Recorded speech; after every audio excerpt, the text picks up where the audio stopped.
Okay, we're on, Nick. All right. Welcome to the October 21st meeting of the Glendale Historical Preservation Commission. To help slow the transmission of COVID-19 and protect the health and safety of our community, City Council, as well as board and commission meetings, will continue to be closed to the public for in-person attendance. For public comments in this evening's meeting and questions during the meeting, the phone number is at the bottom of the screen, and the phone number is area code 818-937-8100. Public comments on a specific agenda item will be taken when the agenda item is discussed. It is now in order for a roll call. Can we please have a roll call of this tonight's meeting? Commissioner Yurka?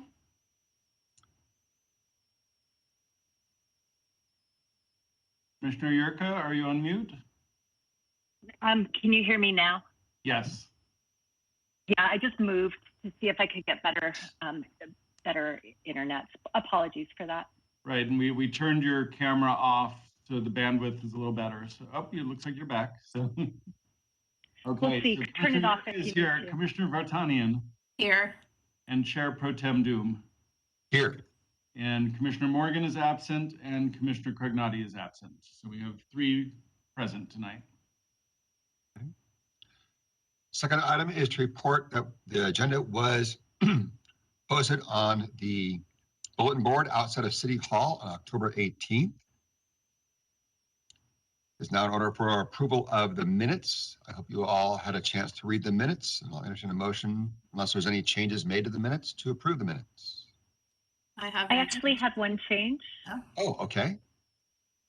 Yeah, I believe the minutes stated that Robin Fye spoke about the house on Kenneth, and she actually spoke about the house at 1300 North Maryland.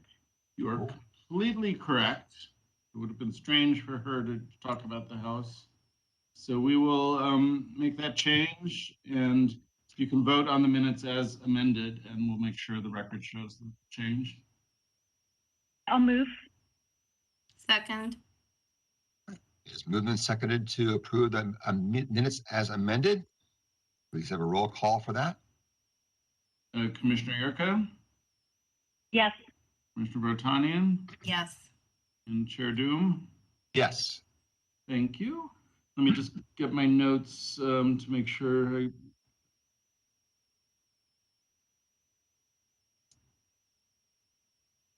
Okay. Thank you. Go ahead. Next is oral communication. Discussion is limited to items not part of this agenda. Each speaker is limited to 5 minutes. The Glendale Historical Preservation Commission may question or respond to the speaker, but there will be no debate or decision at this time. Jay, were any cards submitted or phone calls for oral communication?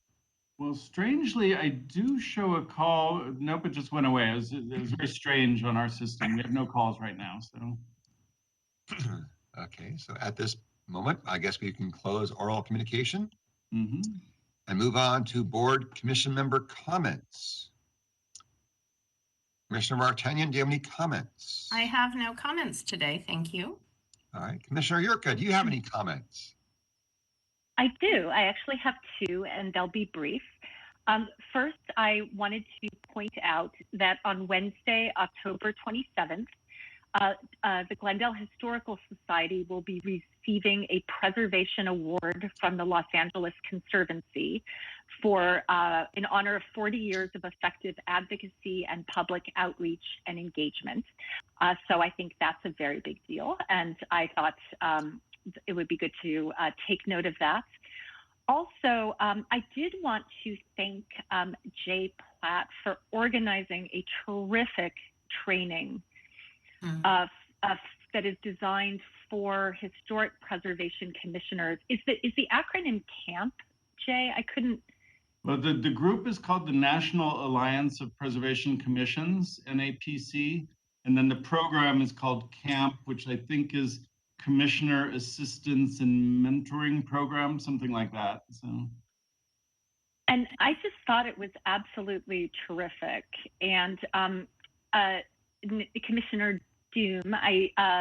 It's available online, and I think it's just, I know that you and Commissioner Morgan couldn't attend. I think it would be really great if you have a chance to look it over, because it was very interactive and full of information. And it was great to see so many Glendale planning staff there. And so I just wanted to say thank you, Jay, for doing that. It was great. No, of course, yeah, it was a really good program. It was well received by you guys and by staff here, but also by people from the other cities that were joining. So overall, it was a great success, I think. We were the first of 4. I think they're finishing them up right now. 4 different cities received small grants to kind of help out with this. So they're kind of spreading around the state. And just so you know, not only did we have a bunch of staff on there, they were actually paying attention, a lot of them, trying to juggle, but we had lots of good discussions. And then 2 staff members just in the last couple of days have watched the repeat tape. Right. And one of them went all the way through it and couldn't speak highly enough. So I think it was one of the most effective trainings that we've dealt with. And if we can keep this going in future years, I think it'll be great as an ongoing program. So I would very much like to second that sentiment. Thank you for mentioning it, Commissioner Yurka. And yeah, thank you so much, Jay. Also, it was really nice to see how far ahead we seem to be in Glendale and how organized we are. Jay, in terms of the packets you put together for us, and just have everything so organized and prepared. I think one of the things I took away was in some of the smaller communities, it's really complicated, and decision making is a little complicated and tenuous as well. So thank you. And that was from your other training also, right, Lorna? You did a different training. So yeah. So it's great that we're going to have good training participation this year, which helps with our certified local government reports that we put out at the end of each year. So yeah, let's do another camp. Okay, we'll see how that goes. But yeah, we'll try to make it happen, definitely. Thank you. Well, as a former camp counselor, I'm sorry I missed it, but I look forward to watching it online. Okay, it's not up forever. They have a window that they keep it up, and then which I think was 30 days. It feels like that's already elapsed, but I haven't been keeping track. So try to watch sooner than later, I guess, if you can. All right, we'll look into it. Any old business, Jay, to discuss? We have no old business tonight. Okay, moving on, we have new business. We have item A. Let me share my slides, and then we're moving into that. So.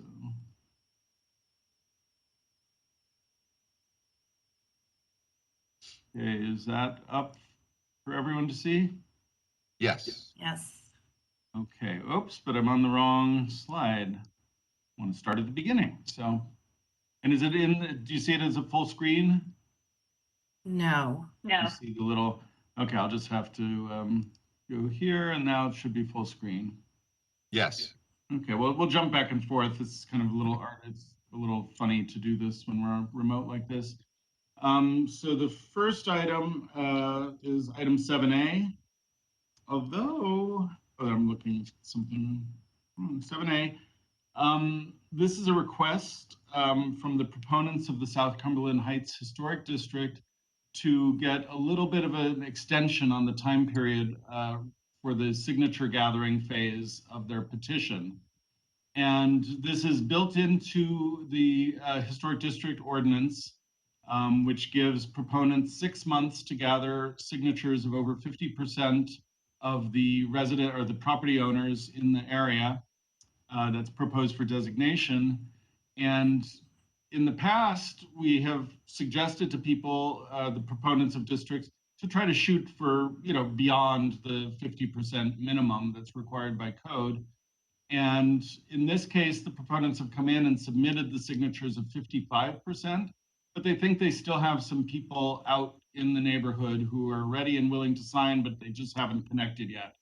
So Derek Katow and Mark Tamborelli are proponents of the district. They're here to share with you what their goals are. But just on the logistical end, I wanted to share that this has happened before. We've had one I think it's only one, but there may be two. I didn't go back and do my research, who've requested this kind of extension. And there's nothing wrong with it. It's incredibly hard to gather signatures, especially during a pandemic. But I think the expectation is that Derek and Mark and their fellow proponents think that they're going to be able to come back fairly soon to bring this to you, hopefully even in November. So when I do some updates, I'll fill you in on the status of all our kind of historic district issues right now. But that's all I have to offer, unless you have any questions for me about this request or the process. How long is the extension? The extension is for 6 months. That's built into the code. Okay, it was 6 months extension. I thought it was 6 months to gather, but it's another 6 months extension. 6 months to gather and another 6 months. So potentially a proponent of any district would have a year with HPC's permission for the second half of that year. And like I said, I don't think there's any thought that it's going to take 6 months to get to the kind of point they would like to come forward with. So we'll leave that up to them once you open the public hearing. So, Derek, but yeah, we have to wait for the public hearing to open. So, okay. At this moment, I will be happy to open up to the public hearing. In which case, do I recognize Derek then? Yeah, we have Derek Katau and Mark Tamborelli are proponents for the district. Okay. Would you just introduce please yourself? state your name and address for the record. And Derek, you can go first. All right, perfect. This is Derek Cattell, and I'm sitting with Mark Tarbarelli. We live at 811 West Kenneth Road in the proposed South Cumberland Heights Historic District. So as Jay mentioned, we are requesting an extension, although I guess according to the code, it goes in with an automatic 6 months, but we're only asking for the extension given that we could not present, I guess, our South Cumberland Heights Historic District for the month of October. So given that we have 3 more weeks, our expectation is we're hoping to gather a few more signatures in time to make it for the November 18th Historic Preservation Commission. Obviously, as Jay stated, the pandemic has been a challenge, especially with getting some wet signatures. We have probably about 25 homes that we have not made contact with that we're still trying, despite sending letters via USPS, dropping off flyers at the doors, visiting the homes, in some cases up to 3 times. So we are trying, and we're hoping to get at least a few more to increase the total percentage. As Jay mentioned, we are at 55%. We've got 118 petitions that we turned in last week, Thursday, in time of the deadline, which was October 15th, out of our total 216 homes in our proposed district. Anything else you want to add, Mark? No, just, we want to just keep with the schedule that's outlined for the November 18th meeting. So we're hoping to turn everything in on 11/5. So that's about the 3 weeks that we're asking for at this point in time. Very good. I wish you guys luck in the next 3 weeks. Thank you. Sounds like you're working hard with visiting and letters and flyers. Wow, that's great. Yeah. Thank you for your effort. You're welcome. Thank you. We need to grant them and vote an extension, Jay, or just take it up at next month's meeting?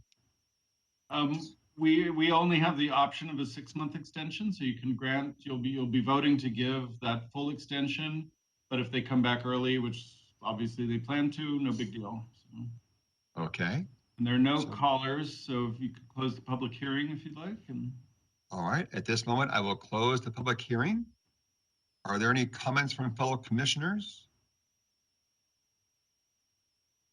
I'd like to move that we offer, that we vote to approve a 6-month extension for the South Cumberland Heights Historic District petition gathering phase, signature gathering phase.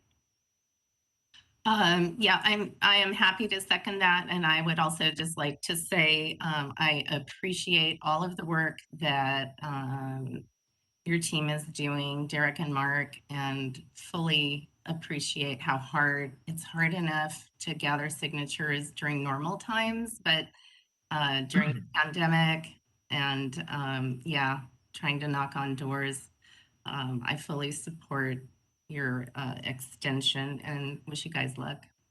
Great, thank you. Yeah. So it's been moved by Commissioner Yurka and seconded by Commissioner Vartanian. Roll call, yes. Commissioner Yurka, Yes. Commissioner Vartanian, Yes. Chair Doom. Yes. Okay, motion passes 3-0. And in case I didn't emphasize it enough, the petition numbers they've already submitted exceed the minimum requirement, so they can choose to move forward even if they have trouble getting more, but we're hopeful, they're certainly hopeful that they'll be able to get several more, so. Very good. Thank you, gentlemen. Best of luck to you. Good luck. Thank you. Great, thank you. I was trying to flip on my camera one more time, but it's not. There we go. All right, good night, everyone. Good night. Thank you again. Bye. Bye-bye. Good night. All right. I just lost power in my room. Okay. Item B is proposal item of 3021 East Chevy Chase, the Colorey House for a Mills Act application. Oops, I see a typo on the agenda, but whatever, it's already published. So let me share again. I've got some slides to show. Oh, there we go. And you should see the full screen now. Hmm. So the Colorey House. Item 7. Oh, there we go. 7B, yes. The Colorey House is already listed on the Glendale Register, and it has been since 1997. It's one of the first 37 properties that were adopted from the city's preservation element. When we created the Glendale Register in 97, 37 properties kind of came on all at once. And this is a pretty special property among that group because of its designer and because of its design and just general feel. But I just want to put into context that when this was done back in the day, our files, we don't have a ton of information about some of these properties. So I don't have a big story about who the Coloreys were. I did a little research, found a little bit that I'll share with you in a minute. But what's very special about this house is it was designed by Lloyd Wright, the son of Frank Lloyd Wright, who's one of the most important architects in Southern California architectural history. The son and the father did some great stuff here too. So we'll look at all of that. The owners of the property are asking for the Mills Act because it's a great property and it's never received a contract. So this was the case not too long ago when the Toll House came before the commission, the great craftsman that had also been on the register from the same time period, but never got a Mills Act contract. So it's a little different than our usual process, but not unusual and certainly not an issue. So when you look at this house, you say there's something interesting going on here, but it's also got this tile roof, this kind of traditional Spanish roof, but it's got this amazing kind of stepped balcony over the front door that has some relationship to Art Deco architecture. Some people will see sort of a Mayan influence in some of the elements of this house. It's definitely not something that we have seen anywhere else in Glendale. Here's a detail showing the door and the balcony above. This house has very high integrity. Most of its features are original, including the front door, the windows, and of course, just the general design. Here's a side shot so you can see what that stepping looks like. And one thing, just going back to the front, I wanted to point out is this really interesting, what you would call in architectural history world, a frieze that runs across the top of some of the walls, which is recessed from the main face of the wall and also has a slightly different textural feel. It's a real subtle detail and change in the wall plane, but it gives it this character that we just don't see on a wall that just starts at the ground and goes up to the roof. So it's something designers around Glendale might want to start thinking about, adding details like this to their new construction because it's so cool. So we've got this shot. There's some beautiful stonework around the house with the retaining walls that is also part of the character of the site and would be protected through the register and also through the Mills Act. This is the kind of stair tower seen from the street next to the garage. A lot of work by previous owners. There was a lot of restoration work done by previous owners, but there's still some work that needs to be done, and the current owners have agreed to do that as part of their Mills Act, and we'll talk about those conditions in a bit. This is when you come around the side of the house, the front and Chevy Chase drive are to the left. This is the side of the house with the patio, these great giant blocks of stucco sticking out from the living room wing, sort of remind me of like the Sphinx, the lions perched waiting, a very abstracted version of that.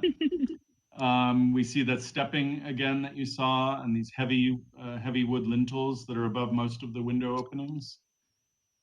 Here's another view of this area, and then you can see the area we're just looking at was to the left, where there's this projecting, what's now currently a bathroom area projecting from the side. And then this is the rear facade that has this great stepped wall leading up to kind of a second floor terrace that opens up off the master bedroom. To give you a little historical context, here's the house back in the day, and the man in the hat is Frank Lloyd Wright himself, visiting his son's work, which I think is pretty cool. One thing when I looked at this picture and just looking at the house in general, and since we have a little time, I'll do this digression. When you look at this roof form, it's quite unusual. And there's kind of a curved staircase that comes up from the ground level to the first level to the upper level that's in this wing. And you see these notches that are cut out on either side of this window, which rises up the stairwell. But the roof continues out over these kind of corner notches as if it's just a regular gable roof. And this is the kind of detail that if someone came to us today for just regular design review, I'd probably look at that and say, what? That's so weird. You don't want to do that. And so this is the kind of thing that I try to put in the back of my head to remember, like weird things are not necessarily bad things, because this house has some quirky design features that are very characteristic of the experimental nature of Lloyd Wright's architecture. So here's Ernest Colorey, who from World War I, posing in his uniform. He had 3 brothers, and they owned a company that made window sash and doors, and they did glass and mirrors. So they were just successful business people working in the area, and he was able to retain Lloyd Wright to design this house. I'm not sure about that history, actually. I shouldn't say he retained Lloyd Wright. I assume there's a connection, but there wasn't necessarily. But Lloyd Wright has a really interesting history with Chevy Chase. And so several years ago, we designated a house that was built for Bert Farrar, who was the kind of the main developer of the Chevy Chase Estates neighborhood. And Bert Farrar worked very closely with a key group of designers, engineers, and landscape people thinking about how do we create this very beautiful kind of subdivision. And he worked with Lloyd Wright. So Lloyd Wright was involved in a lot of the work in developing Chevy Chase Estates. And you can see here, there's a quote. It says, among the people who worked with Bert Farrar in this ad that was taken out, Lloyd Wright, who with his famous father has constructed many of the most beautiful residences in the world. So they're even able to bring Frank Lloyd Wright into their promotional materials, even though he personally had nothing to do with this place. So here's a picture of Lloyd, and then on the right, you can see one of the designs that was proposed. And there were a number of houses that he designed that were never built. And I'll show you one more, and there are a couple of others that we know about. And I can only say what a sad fact that a house like this was never built in Glendale, because it looks pretty amazing. Here's another, this is the Townsend Hannah House design that was never built, and you see a couple of others, all in the 20s. The Townsend Hannah House, I think, was from the 20s, but the only date I found for it was 33, so I'm leaving that a little uncertain. And here's some pictures of Frank Lloyd Wright houses, but the reason I'm showing these to you is because Lloyd Wright worked with his father. These are the 4 textile block houses that Frank Lloyd Wright designed in Los Angeles. And there was an error in the staff report. I wrote 5, but it's actually 4 of these block houses. But Lloyd Wright worked very closely with his father on developing the concept of the textile block. And the thought with these is that each of these square modules that you see on the top left, you have the Ennis House. On the right, you have the Millard House. Right bottom, you have the Freeman House. And then left bottom, you have the Storer House. But you see the module of these square blocks. They were knit together with steel reinforcing rods. So they're actually pieces of concrete that have a nice design on them that become structural elements, kind of the way you might build a wall out of cinder blocks. But it shows how that technology can be used for aesthetic expression rather than just rudimentary construction. So Lloyd Wright worked closely with his father on these. And you can see that in the other Lloyd Wright house that we have on the Glendale Register, the Derby House, which is just down the street from the Colorey house.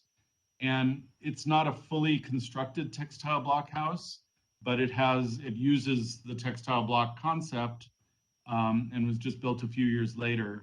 So you can see Lloyd Wright taking pride in the fact that he was instrumental in helping develop this technology and this construction material, and put it to great use at the Derby House. There's one other built Lloyd Wright house in Glendale. This is also in Chevy Chase Estates. Unfortunately, it's been altered over the years, but there's still things, when you look at it, there are things about it that tell you something different was happening here. This is not a typical house, especially with these 2 vertical piers that you see rising up to meet the roof on the side, the gigantic wide chimney. And then you see over here and over here on the left and right, the same feature we see at the Colorey house with the upper frieze, the upper level kind of indented from the main wall surface. So that's pretty cool to still have that, even though this house isn't quite as intact as the other 2. And then I just wanted to show you a couple of other examples in case you're not familiar with Lloyd Wright, because he truly is one of the great architects in American history and certainly for our California architecture. I showed this one up front because it's the Bowman House, which just has some obvious echoes of what we see at the Colorey House. This one came first, so I guess the Colorey is echoing the Bowman House. This is Lloyd Wright's studio that he built for himself, his house and studio in West Hollywood, which is pretty amazing. On the left, the Samuel Navarro House, which is really incredible. This photo doesn't do it justice. It's a really amazing house. And then if you've ever seen the Wayfarers Chapel in San Pedro, I'm not in San Pedro, in Palos Verdes, it is just a shockingly beautiful building and site, and that came later in Wright's career.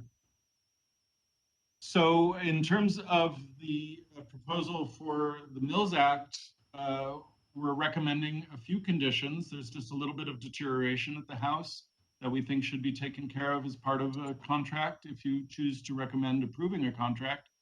This is one of those, the Sphinx's feet sticking out next to the living room. It's a big old crack running through this and down the side. The owners will be interested in investigating whether they can address whatever's issues causing this, subsidence or whatever else. At minimum, we should have a condition that this crack be repaired so that water can't get into this and cause further deterioration. At the south side of the house, which gets battered by the sun more than the other facades, we have some wood damage, some what looks like dry rot and paint peeling. So a condition is recommended to repair any wood damage and then repaint this area. Same thing, there are a few spots of deterioration that need to be addressed. Again, repair the wood and repaint. There's a window up on the second floor that's hard to see from the street. When the house was remodeled, this window became part of the shower. I doubt that was the original condition. It doesn't look like an original window, but it closely matches what's there. The opening is original, I believe. So, but this is so deteriorated, perhaps just from the shower use, that the owners will be replacing this with a new wood window, and then they'll address the water issue on the interior on their own, but that wouldn't be a Mills Act condition because it's at the interior. The garage door is not original, but the design is modest and appropriate to the house, so we think it's acceptable to retain this garage. But the installation of it led to some gaps being left, which just could lead to insect, infestation, bees or wasps or whatever. So we're just recommending that that be cleaned up and filled in. And then on the left, you can see the little down, the arrow at the bottom, there's a downspout that just drains on top of a stucco wall. So we want that downspout to be extended to continue so it drains away from the house. So here's just a listing of the 5 conditions that we're recommending. And of course, if on your visits you saw anything else that you think should be added as a condition, we should certainly discuss that. And that's the end of my presentation. Thank you, Jay, very much. Any questions from the commissioners for Jay about the slideshow presentation or anything he talked about? Not at this time. Oh, go ahead. No, I'm sorry, Lorna, you can finish. No, I'm done. I just wanted to thank you, Jay, for that overview. Sure. Yeah, I just had a quick question. I wasn't able to make it on Saturday, and I'll have more to say about that later. I did have a question. There's a slide. It was the one before the Frank Lloyd Wright photos, and I've seen the house before, that made some of the windows look like the glass was opaque, but I assume that's just a quirk of the light. Is that correct? Well, the glass in the windows on the stairwell, I can go back to the video in a second, or to the slides. The glass in the stairwell window, the real tall window that's next to the garage, is colored glass with a texture to it. So that's probably what you saw. Do you want me to open up the slides again? It wasn't the stairwell. I believe it's windows at the rear of the property. It was the slide just before the Frank Lloyd Wright, but I think it probably was just the light. Yeah, because I don't.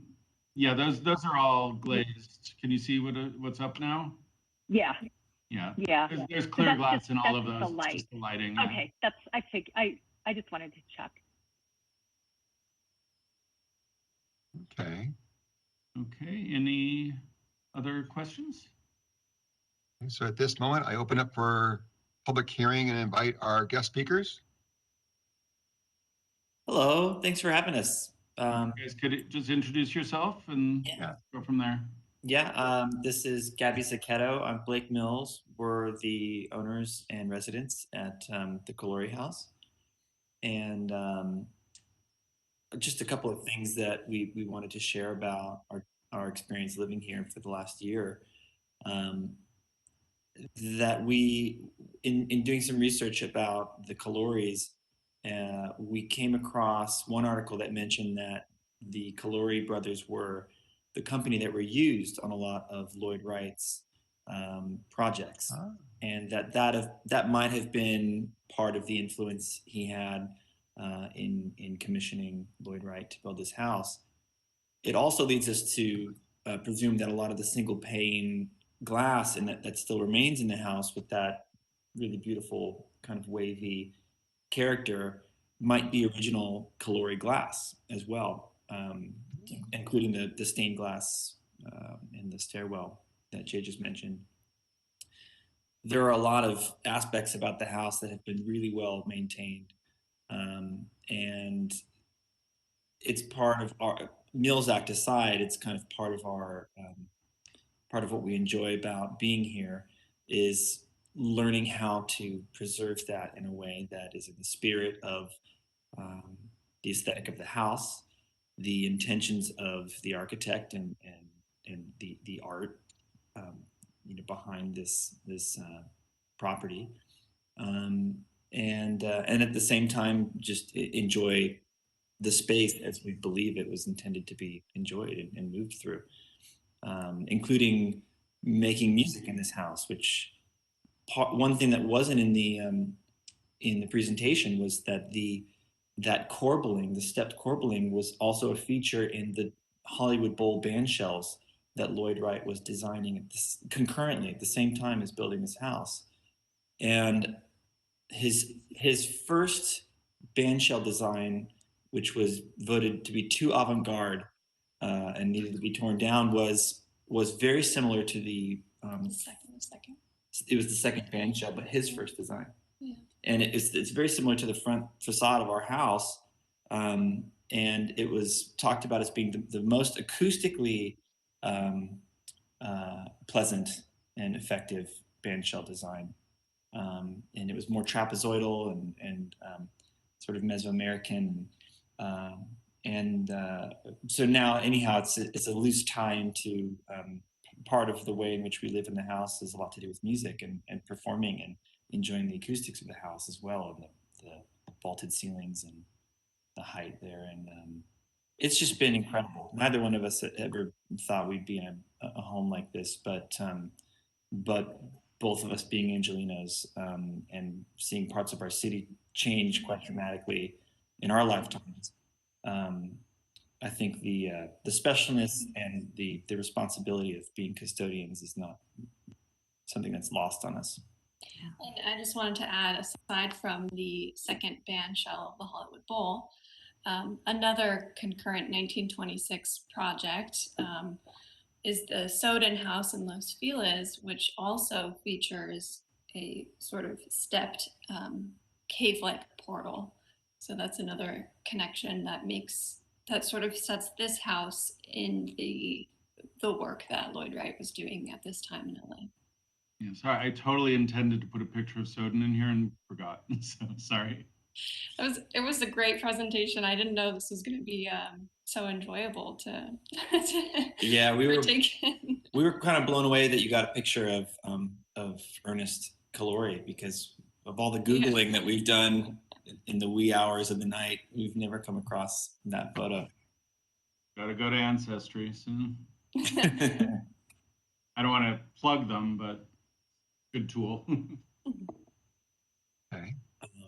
Yeah, so I mean that's about it. We've just been here for about a year now, and I think part of our responsibility as custodians is also finding resources and ways to address repairs that are in keeping with the way that the house was built and has been maintained, which is becoming increasingly difficult, it seems.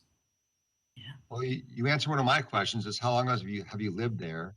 And then you will make those changes, which I guess because of the short time you lived there, you have not been able to make those changes yet, but you're looking forward to doing them. So Yes. I appreciate that. I'm sure we all appreciate that. Commissioner Yurka, do you have any questions for the owners? No, I don't. Thank you. I enjoyed hearing your about your research, and I really appreciate your passion for the house. I knew the previous owners, the ones who sold it to you, so that's great. It's fallen into good hands. Well, thank you. Commissioner Vartanian, do you have any comments or questions for the owners? I have no questions. Are we gonna close the hearing and go to comments, or should I just make comments now? No, we'll go to comments after we close the hearing. Any Okay. questions for them? All right, We have no callers, so you can close at will. Okay, so at this moment, I will close the public hearing. Thank you, owners. Thank you, Blake. And now it is time for discussion amongst commissioners to comment on the application of the Colorey House. And this time I'll start with you, Commissioner Vartanian. Any comments you wish to make on the Mills application of the Colorey House? Yeah, thank you. No, I just want to say, I want to start out by saying that I'm so glad the powers that be at the time in 1997 decided to add this home to the register.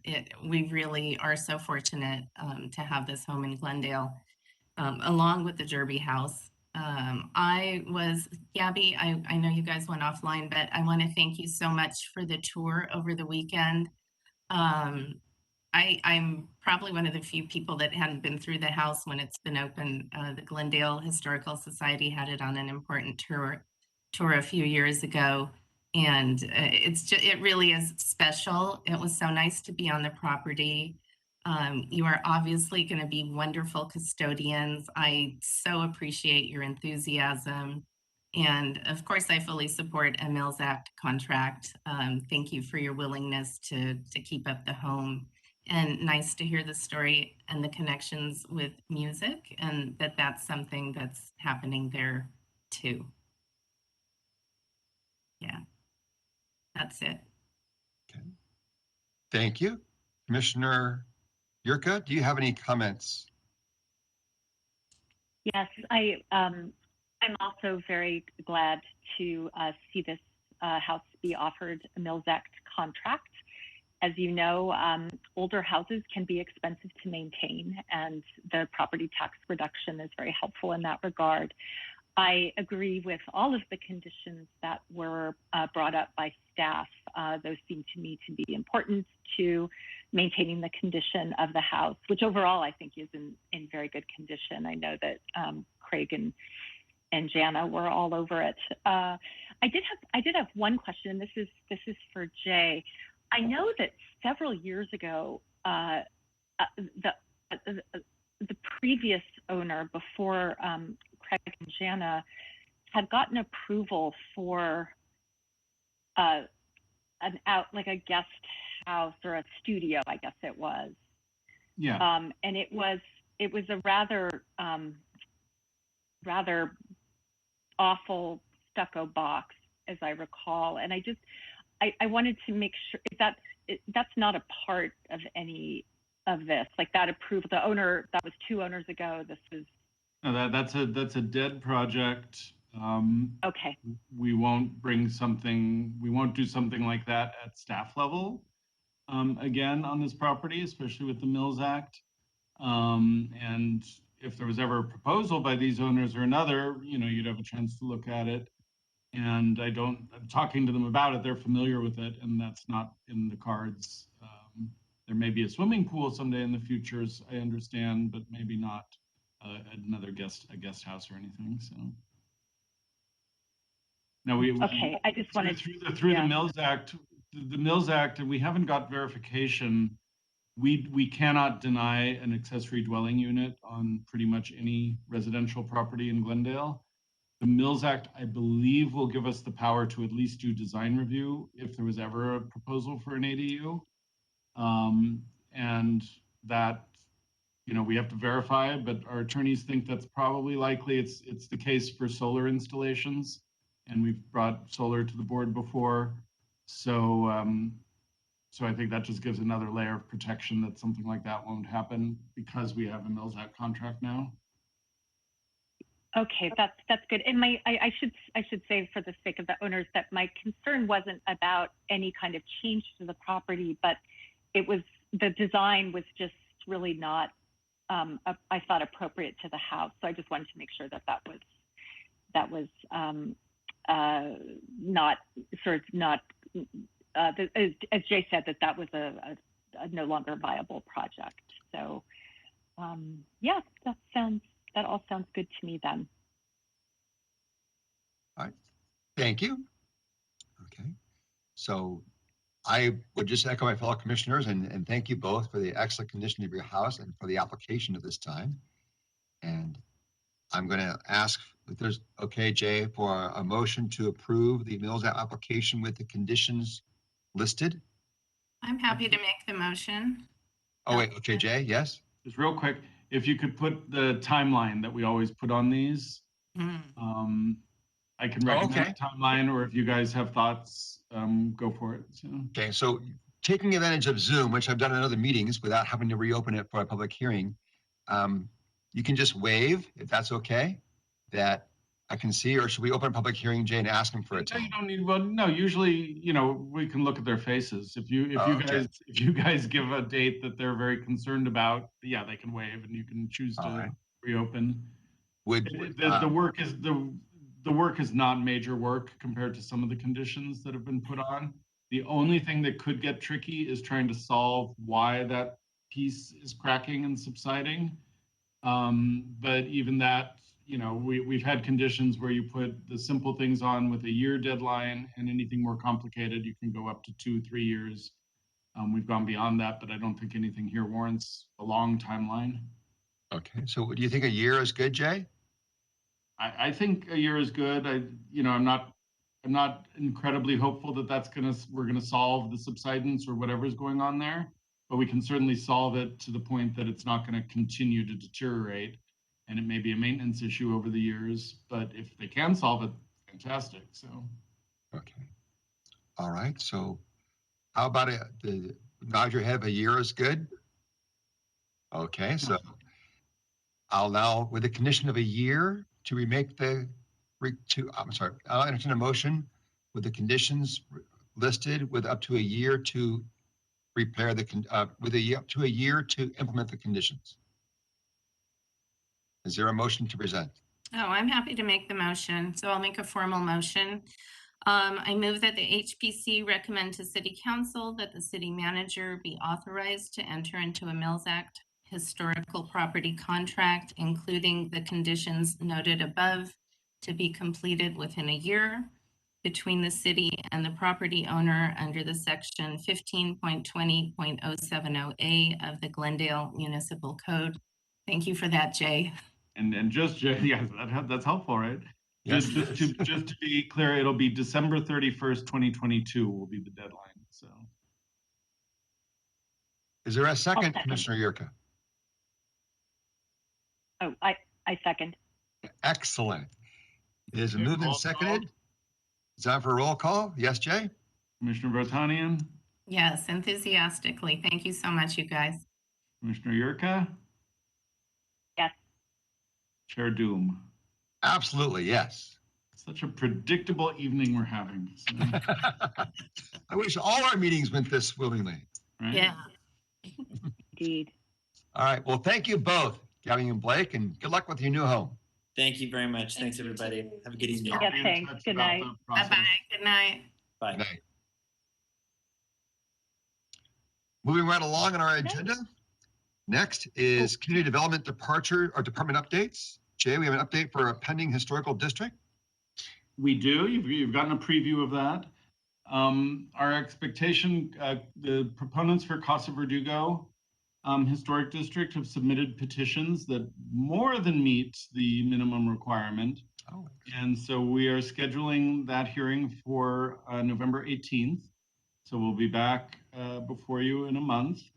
We're hopeful that the proponents for South Cumberland will get to a number that they're happy with in the next few weeks, and hopefully they'll be joining. You know, so far they've been moving through this process together. If for whatever reason we have to separate them or they choose to separate themselves, that's fine. But anyways, November 18th is good. The other good news I should say, we'll have a planning commission meeting hopefully on December 1st. And I've tentatively put these on the agenda for the December 14th city council hearing. So by the end of the year, we should have council making the decision to hear the ordinance. We have to go back to council to have it adopted because this is a zone change. It's actually an ordinance. So the actual return to council because of the holidays won't be, I assume it'll be sometime in January, but we haven't set that up. So, but the first step is the bigger public hearing. The second one is more of a formality in terms of adopting the ordinance. And then in terms of our newest application for a historic district, which is the Belhurst Historic District, we put out an RFP a couple months ago, a request for proposals for bidders to produce not just a historic resource survey for the proposed district, but we also asked for an addendum, kind of an additional item, which will be a more cursory survey of the larger Belhurst neighborhood that was originally subdivided by the Lemert Company. And we're doing that, we did that because unusual in my history working with the districts during the early part of the process, we had a number of people from outside the proposed boundary saying, hey, we want to be in too, we want to be in too. Now that SB 9 has passed and there's a lot of concern in the community about what that means, and we know that it won't apply to historic districts, I think there's more concern about, you know, how do we protect neighborhoods that are afraid of this or concerned about it. Not that they necessarily should be, but that's what's out there. So I think there will be interest in historic districts ramping up over the next year. But the point is that we received 4 bids. We've selected the winning bidder. We just secured as of today. Yes, today I just got the news that we don't have to go to council for funding for this because it's a relatively small amount and we have money in our budget, rather than going to the general fund, which we've usually done in the past. So we're going to go straight to the contract phase with the winning bidder and move forward with this process. So that is good news. That's an update for districts. That's really And- good news. How And long then will that take from the time you submit the bid to get a report? it's going to be months. It's about a 7 or 8 month process, according to the various bids were fairly consistent on that. So Okay. All right. Thank you very much. sure. Next, we have the East and West Glendale Historic Context and Survey. Yeah, so several city council meetings ago, they directed the Community Development Department to issue an RFP to do a survey of East and West Glendale, which will be similar to what we did for South Glendale. And so that will be a historic context for the area plus a survey. What we're looking at is taking the historic context and building on the South Glendale historic context. So we don't necessarily have kind of a full citywide context by the end of this process. We have a context for North Glendale that will probably need to be updated at some point in the future. And we still haven't surveyed North Glendale, which is the area basically from Spar Heights up to the San Gabriels. Hopefully we will, and hopefully the community up there will let city council know that that's something that they're interested in. But for now, we're gonna get the RFP going for East-West, issue that, and see what bids are like when we come in. That's gonna be a huge survey. So that will definitely be going to city council and getting funded that way and approved that way. So in doing that, we're going to identify both individual districts, but we'll also be individual properties that may be eligible for the Glendale Register, but we'll also be identifying potential historic districts, some of which we're probably not even familiar with right now in terms of the possibility that there could be a district there. So that's the whole point of surveys, is to kind of identify these things that may be hiding in plain sight. So. Right. So there's a lot of movement on this stuff, and it's a good time for a new colleague to be joining us because there's going to be lots of work going on. Excellent. Great. Is there a new colleague? Yes, not yet, but Monday. Oh, did I miss it? Because I had trouble getting into the meeting. Oh, we just Was mentioned this informally. I'll be introducing you to Casey at the next hearing. Great. A new staff person, not a new commissioner. Right. Right. Yeah. Okay. Unless anyone has any surprises, but I don't. Yeah, I wasn't sure what the way she was stating that. Is that like a new change to one of our panels? No, definitely a new staff person. So that's good news on our end. And Before we leave, Jay, I want to ask, what are the historical homes, the pictures behind you? well, Any interesting significance? question. Someone gave me a box of these framed black and white photos that I kept in a box for several years. And when I moved up to this office, I was like, what's going on with these? And I just kind of liked them because some of them are quite prosaic and nothing much going on there. But as a group, they're kind of fun. But my colleague Vilya, I looked at them and I couldn't picture them being in Glendale. I didn't think that was Glendale. My colleague Vilya came in and said, "Oh, that's my uncle's house." Wow. Her uncle was a well-known sculptor in Lithuania and here. And so this is actually the Silver Lake neighborhood along, I think it's Michel Terrena, or some of them are on Michel Terrena in Silver Lake on the kind of west side of the lake overlooking. And so Vilya was like, I used to go up those stairs. We used to play there. And if you know John Lautner's house called Round Top. Round Top was right next to one of these houses, and Vilya was like, we used to go swimming in that pool. Wow. So Neat. Oh my God. she helped identify these in a way that no one else could, and they were up for a while before we found out. So That's it's a not great Glendale, story. but I like them. So Well, thank you for sharing. Now I know. Yeah. Silver Lake District. long story short, there you go. Yeah, great story. Any closing comments, fellow commissioners? I just wanted to raise one question, and I'd be grateful for the input of the other commissioners. And I think it's really important that we do site visits, for Register and Milldock properties. And I was wondering if it's possible to get a kind of longer notice or some consultation with commissioners about when we're available. I felt okay about not going to the Colorey house because I've been there a few times in the past. But I got a window of time, like I don't know, 40 hours or 36 hours before the visit was planned. And I just wanted to ask Jay, is it possible to get, even before the agenda has been posted, to say, this is going to be on the agenda, like 5 days ahead of time, a week ahead of time?